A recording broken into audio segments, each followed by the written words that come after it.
O dabar pabandykime paneigti vieną mitą. Ką valgyti? Teisingai ar neteisingai? Lašiniai kenkia vyrams ar nekenkia? Ir apskritai tai geras maistas ar blogas? Žiūrėkit, lašiniai yra turtingi vitaminais A, D, E ir E.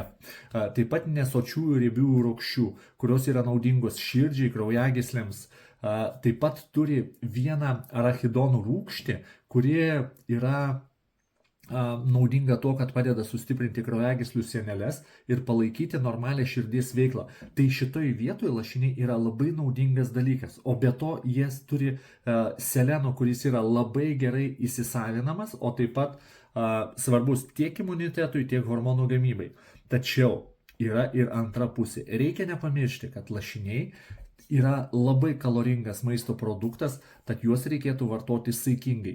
Aišku, dietologai sakys, į dieną reikėtų suvalgyti nuo 10 iki 30 gramų lašinių, bet mes esam vyrai ir mes jau jeigu valgom, tai suvalgom jau gerokai daugiau. Nepamiršk, lašinius reikia valgyti su daržovėm. Agurkas, raugintas, kopūstai ir taip toliau. Reikia derinti su daržovėmis, kurios turi antioksidanto, o ne su perdirbtais produktais ar per dideliu kiekiu duonos. Nepamiršk, lašiniai naudinga, jeigu nori daugiau sužinoti apie mitybą, parašyk, pasitarsim.